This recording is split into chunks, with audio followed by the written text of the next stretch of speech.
Hi all, you may or may have not guessed this, but I love Star Trek. However, I'm not usually content with just watching it. Sometimes I want to join the human adventure. However, that's not always possible, and this leads to depression, which then leads into heavy drinking. But people tell me to cheer up because there's a lot of video games out there that can let you live Star Trek. But they don't end up being that great. And well, it's back to drinking. There was a game called the Star Trek Customizable Card game that I really liked.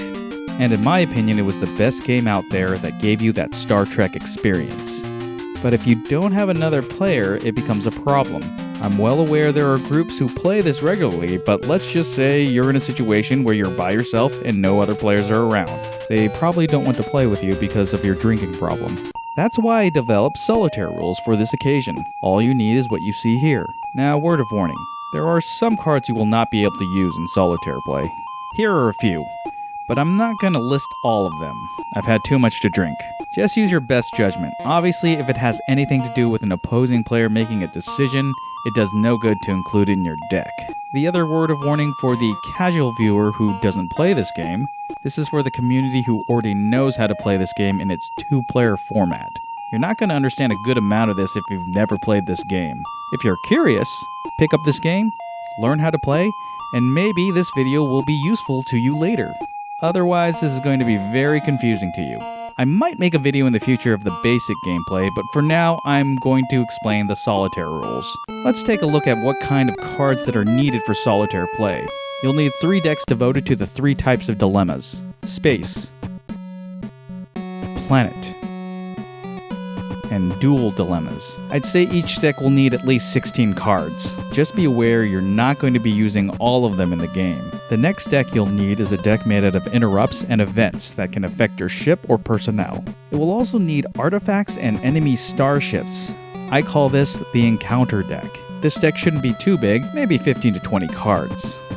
Obviously, you'll need mission cards. You don't need too many, 5 at the least and 8 at the most. Choose them randomly from a stack, but be sure they can work with your affiliation. You'll need a draw deck. The bigger the draw deck, the easier the game will be. You probably want 36 to 40 cards for a balanced challenge. Anything more, and the Solitaire game is less of a challenge. Now you'll notice that I'm using a deck made out of custom-made dream cards. I had these printed a while back ago through a third party. Don't ask me who, because that was a long time ago, and I was pretty much wasted. Which brings me to the next thing you'll need. You'll need scotch and plenty of it. The final thing you're required to have is your outpost. Now, this is all you need for Solitaire play, however, you can include a couple of other things to make the game more immersive. Occasionally, you'll be forced to do battle with enemy ships. If you have a battle bridge side deck, this will make combat a little more fun. I'd advise you to use it. Now let's move to how this game is set up. In the first step, you're going to be putting down your mission cards to create the space line. Again, I'd only make it 5 to 8 cards long. I usually make it 5 cards myself. Next, you're going to put your outpost at one of the ends of the space line. You can put it closer to the middle, but this tends to make the game a lot easier. For a challenge, put it at one of the ends. Now we're ready for the seed phase. Randomly choose and put 2 space dilemmas underneath all the space missions, 2 planet dilemmas underneath all the planet missions, and put 1 dual dilemma underneath every mission. Obviously, you want to do this face down because you want everything to be a surprise.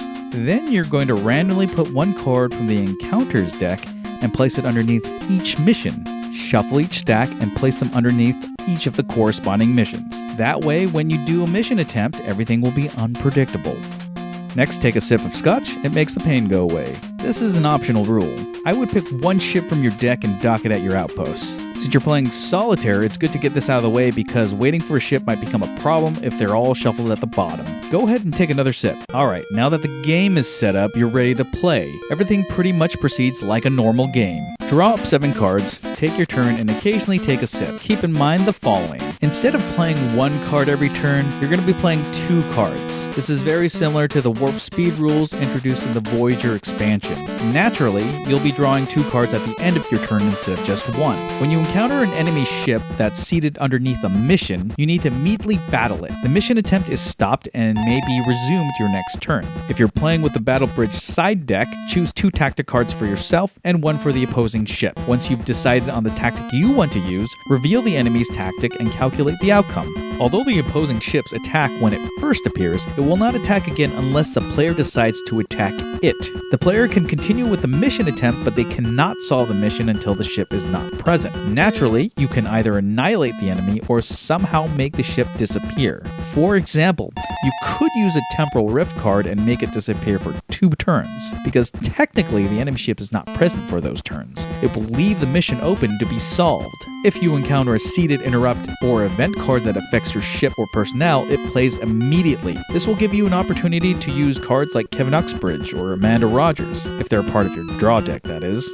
When you find an artifact, you gain it immediately. Just think of it as a loot pickup in an RPG. Anytime you see opponent's choice on a dilemma, just treat it as random selection. To win in a solitaire game, you can either go with scoring 100 points or solving 1 space and 1 planet mission. It all depends on how fast you want the game to proceed. I always think of scoring 100 points as a Star Trek movie, while only doing 1 space and 1 planet mission as a television episode. If that doesn't make a whole lot of sense to you, then forgive me, I've had a lot to drink. One last thing is that the game continues even if your draw deck has been depleted. The game only stops if there is no way you can solve any of the present missions on the space line. And that's about it. That's solitaire play in a nutshell. Hopefully this will make use of your old Star Trek cards. If you have any other ideas what drinks would go good with solitaire rules, let me know in the comments below. Make sure you like the video and subscribe. This is Chucking Dice, and I'll see you on the next Quick Roll.